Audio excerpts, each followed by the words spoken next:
प्रेरणा कथा मेजपोश।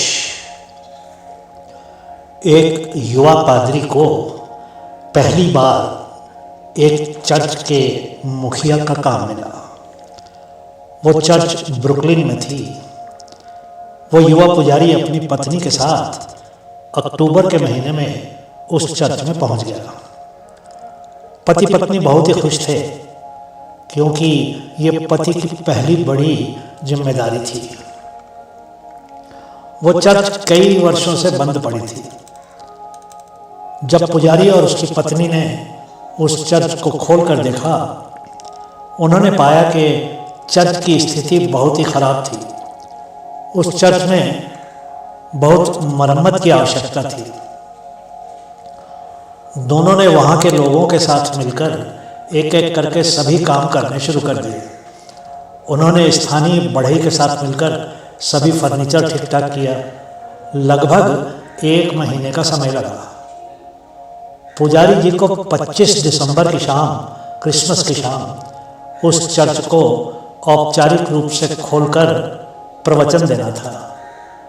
चर्च की दीवारों पर प्लास्टर करके नया रंग लगाया गया। बगीचे में नए पौधे लगाए गए। चर्च की सभी बत्तियां ठीक की गई। सबने मिलकर बहुत जल्दी जल्दी काम किया और 18 दिसंबर तक लगभग सभी काम पूरा कर लिया। 19 दिसंबर को एक भयंकर तूफान आया और बहुत जोर की बारिश हुई। बरसात 2 दिन लगातार होती रही।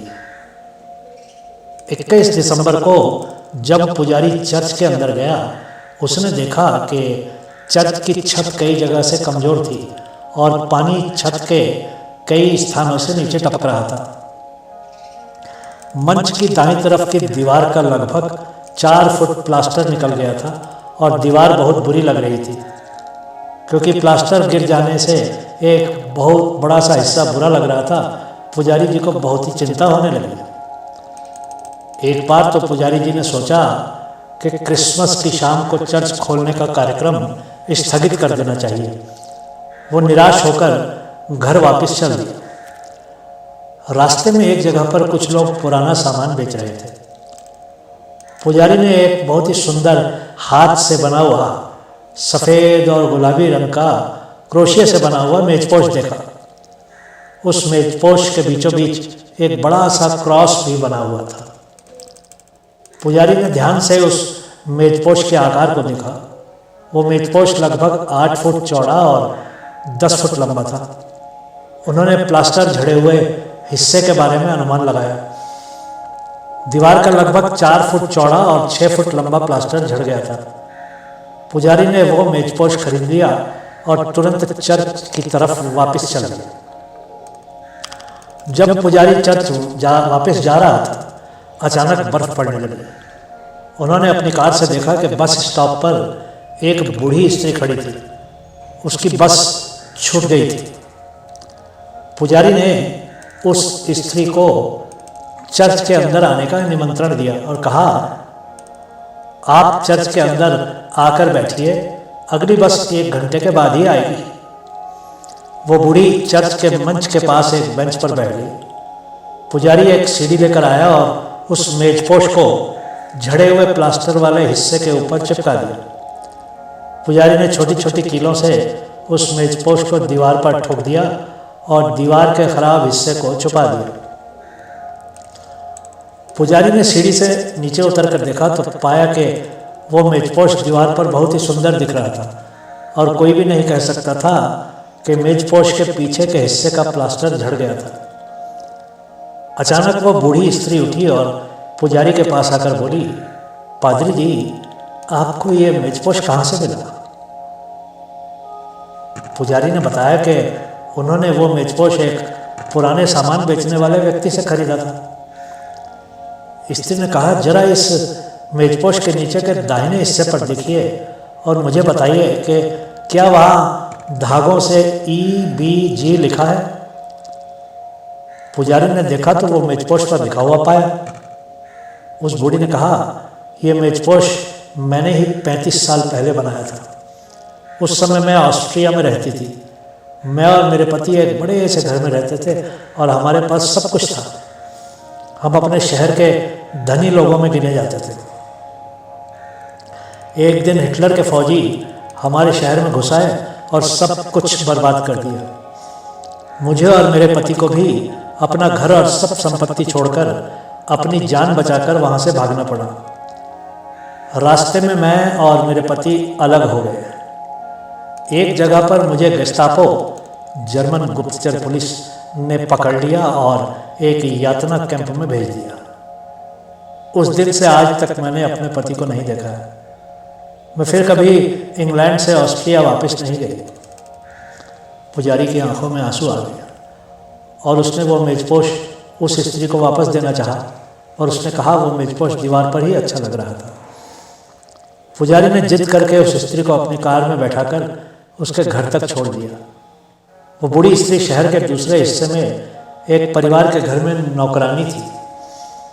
वो एक बड़े घर के पास ही एक छोटे से 2 कमरों के घर में रहती थी। क्रिसमस की शाम चर्च खचाखच भर गई।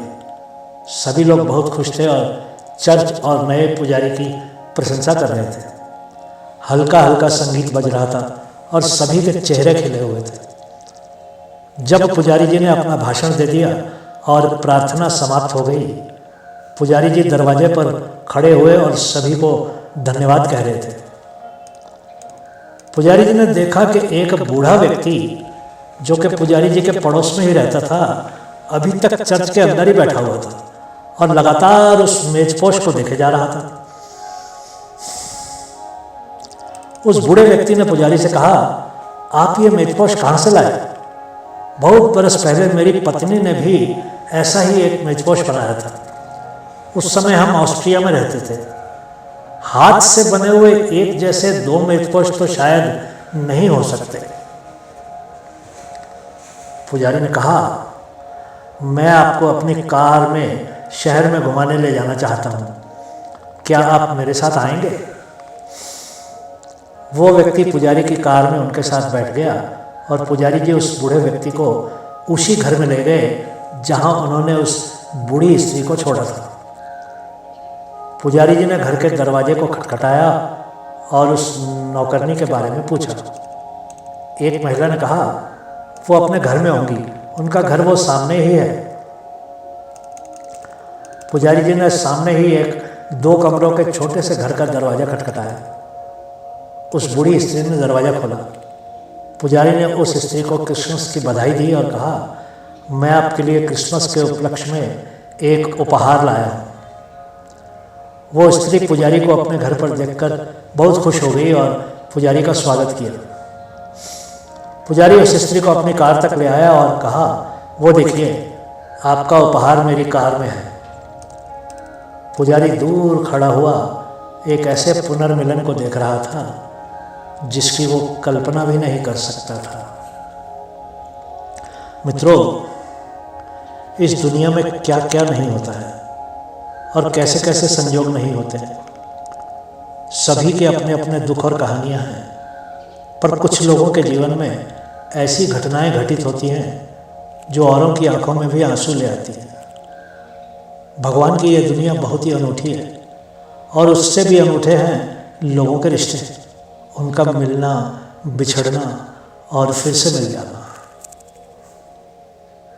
हो सके तो इस कथा को अपने मित्रों के साथ शेयर कीजिएगा।